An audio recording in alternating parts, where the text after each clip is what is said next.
Maintenant, on va faire l'application. Ici, l'exercice numéro 1. Cocher d'une croix dans la case appropriée. Les suggestions. Une femme avec un ovaire. Homme normal. امرأة بمبيض واحد. والرجل عادي. Est-ce qu'il peut avoir des enfants? Est-ce qu'ils seront stériles? L'homme est le responsable, la femme est le responsable. هل يمكن الإنجاب؟ هل هناك عقم؟ أم الرجل هو المسؤول؟ أم المرأة هي المسؤولة؟ Bon, pour la première case, avec un ovaire, la femme peut avoir des enfants. Oviducte fermé, c'est-à-dire قناة المبيض مسدودة. Or, l'homme normal, الرجل عادي. Donc, هذا يحدث العقم.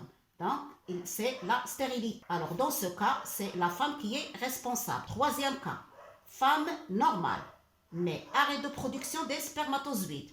المرأة عادية، الرجل لا يمكنه أن ينتج الحيوانات المنوية. Ça, c'est la stérilité, mais l'homme qui est responsable. هذا هو العقم والمسؤول هو الرجل. Dernier cas, arrêt de production des ovules.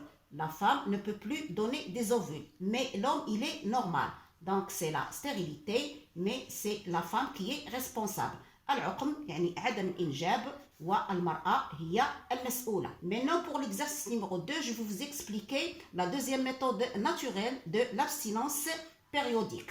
Bien, alors le premier exercice de l'abstinence périodique, et ici, il nous montre pour la montée de la température, de degré de la température pendant le jour de l'ovulation.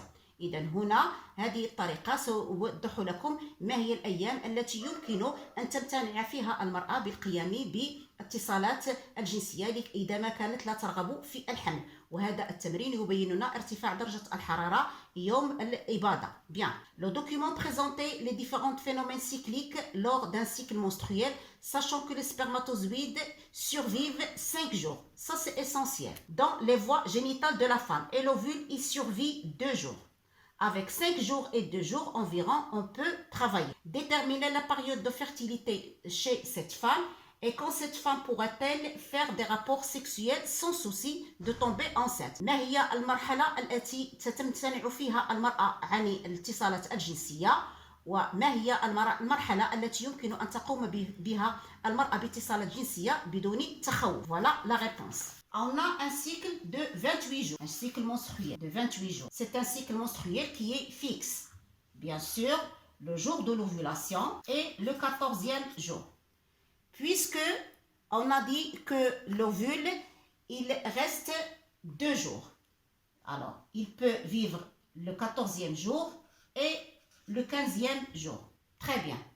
Si la femme fait un rapport sexuel le 13e jour, puisque le spermatozoïde vit 5 jours. Donc, 1, 2, 3, 4. 1, 2, 3, 4, 5. Donc, 16, 17. C'est-à-dire qu'il peut tomber enceinte. Si elle fait un rapport sexuel le 12e jour.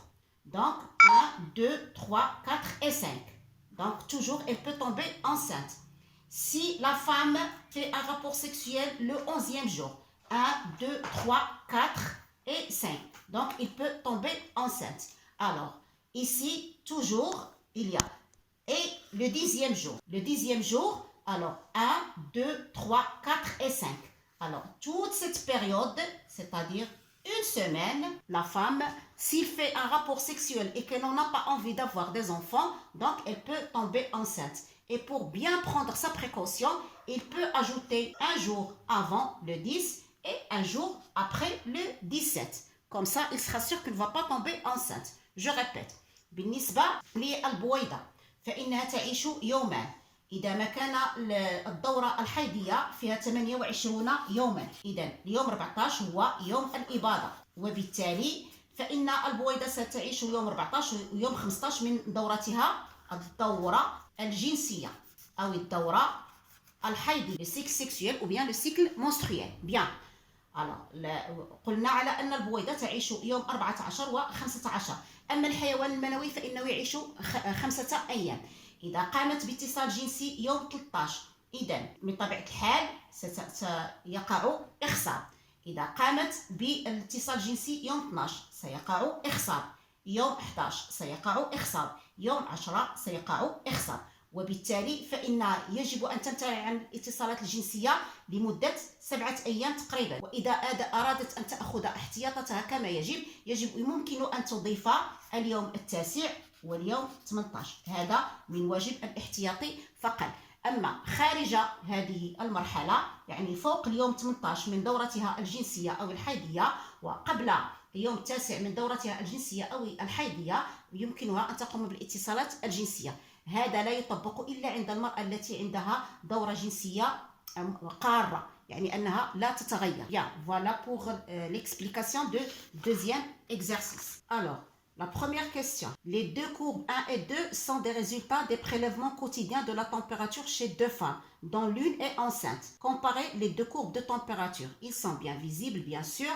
Alors, la courbe 1, on voit que après les règles, la température elle est stagnante, mais le jour de l'ovulation, elle augmente de quelques degrés, et il reste comme ça, stable, jusqu'à l'apparition des règles prochaines. Donc, il y a diminution de la température. Pour deuxième courbe, on voit que la température, il est presque la même que chez la première femme, mais le jour de l'ovulation aussi, il y a l'augmentation de la température, mais on voit que la différence, ici, il y a diminution, mais ici, le corps de la femme, c'est vrai qu'il reste chaud pendant toute la grossesse. هنا عندنا قياس درجة الحرارة، وبالتالي فإن عندنا من بداية دم الحيض نلاحظ على أن درجة الحرارة مستقرة إلى يوم الإباضة. في يوم الإباضة ارتفعت ببضع درجات، وبالتالي فإن عند المرأة الأولى نلاحظ على أن درجة الحرارة بقيت مستقرة، وبعد ذلك في اليوم 28 فإنها عادت إلى طبيعتها الأولى. أما عند المرأة الثانية فإن درجة الحرارة بقيت مرتفعة، وبالتالي سنستنتج على أن المنحنى الأول ينتمي إلى امرأة غير حامل والمنحنى الثاني ينتمي إلى امرأة حامل. Alors, ils ont demandé citer d'autres symptômes observés chez la femme enceinte. Alors, de plus qu'elle n'aura plus ses règles pendant la grossesse, il y a les vomissements, les vertiges الدوران et une fatigue générale. تحس بعياء شديد. Bon, voilà.